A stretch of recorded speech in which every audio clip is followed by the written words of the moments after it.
What is up, you beautiful people out there on the internet? It is I, Michael Shockman, here with our next episode of 5e Simplified here on the DM Shockman Institute. Thank you so much for coming and joining me. Really quick before we get into things, please be sure to like and subscribe. It helps out immensely with the algorithm here on YouTube, so I really appreciate it in advance. Thank you so much. Secondly, we are going to be, as per usual, continuing on, in case you haven't come with us before, with our screenshot series, in which we are going to be doing things right up over here and whatnot of our screenshots for our sections on this class. This class being that of the Warlock, the kind of oddball full caster class in our magical series of the caster classes here in the PHB, that being the Player's Handbook. Kind of the oddball out and the unique edgy boy of things. So you'll be able to see the screenshots and the various sections of things in that area and be able to pause at your leisure and go from there. So, yay. So without any further ado and without any further delaying, let's dive into the Warlock. So the Warlock, first off, gets a D2 light armor, simple weapons, and a couple of other basic little ones. They get access to a number of different proficiencies, including Arcana, Religion, and other things of that nature, as well as a couple of others. So check up here for the list thereof, as well as having Constitution and, or I believe, Charisma and Wisdom as their saving throws. I believe. I'm not quite sure. Don't quote me on that. Anyway, they also get a few key features. Actually, they get a ton of key features. Who am I kidding? They get a ton of key features just as base Warlocks, including the fact that they don't use spell casting. They use what's called Pact Magic, which the simplest way that I can put that is this. Pact Magic is like a cheat code for gaining magic. Warlocks, as kind of an aside, and kind of a deep dive into their background, are beings, people, men, women, various races, who get magic, unlike the traditional things like a cleric, who they get it from devotion to their god. Wizards get it through years of study. Bards get it from devotion to their songs and their stuff. Sorcerers get theirs from their bloodline. Warlocks get it by making a contract with an otherworldly being. It basically means any being that's not a god, that has magical power, and as such, they have to do a bunch of things in order to keep that power once they gain it. It's completely contractual, and is very much a give and take, tit for tat kind of thing. You do this, the Warlock does this, and the Warlock gains power from the Patron. As such, Pact Magic can be used to bolster, not only in its limited forms, not only the magic of other classes, but can also bolster, can also in its limited scope be able to go vastly more powerful at first level than normal. Not in a mechanical sense, but in like the role-playing and narrative sense. So they get Pact Magic. They also get, eventually starting at second level, what are called Eldritch Invocations, where they essentially get magic hardwired to them and mainlined into their veins, and essentially get special spell-like abilities from their patron. Things like Mask of Many Faces, where they can just, at will, for whatever reason, without spending a spell slot, can cast Disguise Self. They can cast, there's one where they get the ability to do stuff like Eldritch Spear, Eldritch Blast, Eldritch Spear, Agonizing Blast, and Grasp of Hadar, which are things that alter and change the abilities of your Eldritch Blast for Warlocks. other things like Eyes of the Runekeeper, which allows them to read any language that is written. Doesn't matter what it is, it's a cheat code. You can read any language. Just kind of stuff like that, and just it really brings home the aspect that the Warlock is very much somebody who cheats in life. They gain magical power when they're not supposed to have it, without doing all the work, and as such, on one hand, they have the ability at first level to cast spells at the full capacity and full power of a fully trained spellcaster, while at the same time not having the expertise or knowledge or devotion to be able to really control it. The last base feature that they all get at 6th level is called Mystic Arcanum, which allows them to cast any level of spell above 5th level once per day. They can choose one spell from that list for each thing, and they can, whenever they gain spell levels, they can change them out. But it allows them to cast it once per day as a spell-like ability, and it is what it is. I will say that most of the Warlock spell list in that regard are mostly a lot of either subterfuge, deception, or destruction-based magic. Kind of like, honestly, the Warlock in World of Warcraft. So that's kind of interesting. But that kind of brings us into the three flavors of Warlock in the Player's Handbook. Those being, the first one being in alphabetical order, the Archfey. Kind of the fairy boys and stuff like that, having like a fairy prince or lady or lord or lady for a boss, as it were. So check out the things right up here for the screenshot, and we'll see you in just a minute. Got it? Good. Alright, so the Archfey is very much a Fey-themed patron, in that, well, they're Archfey.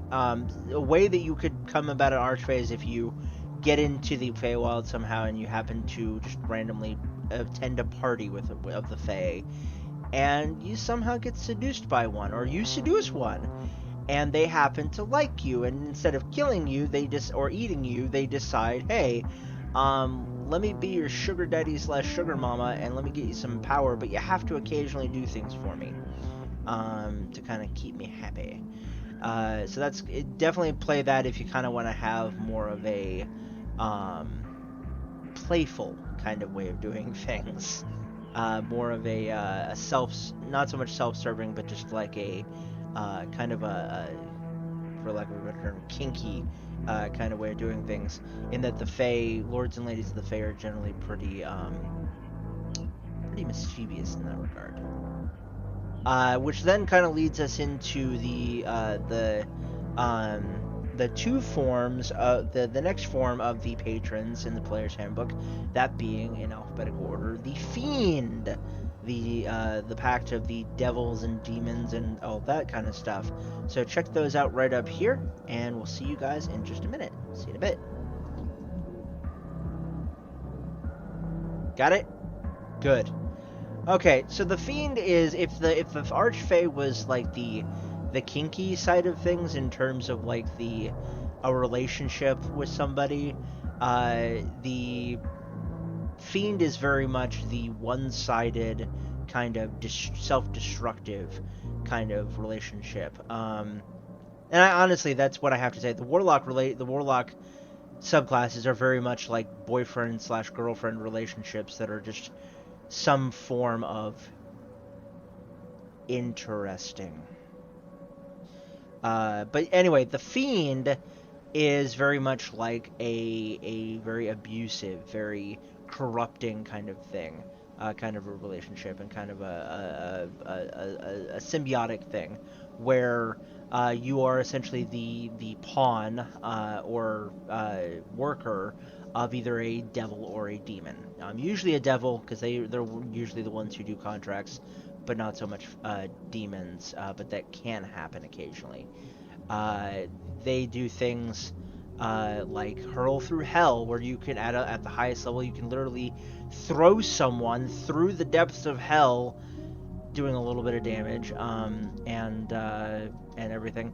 Definitely would consider, if you want to play kind of a spawn character, play a Fiend Warlock. Definitely would think it would be kind of cool, although it's not really my cup of tea. So yeah. Which then that leads us into the third and final alphabetical and otherwise patron of the player's handbook, that being the Great Old One, the Lovecraftian kind of outsider patron. So check out the things right up here, and we will see you guys in just a minute. See you in a bit.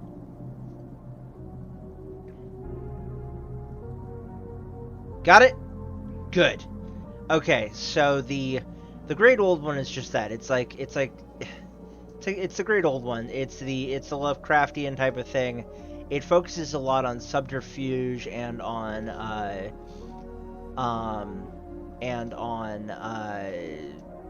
sneakery and on just sheer fucked upness and insanity, and is very much a thing where it's definitely, if the Archfey was more of a kind of a mix between subterfuge, diplomacy, and combat, and the Fiend was almost all about combat, the Great Old One is very much a dark version of an even darker cross of the two.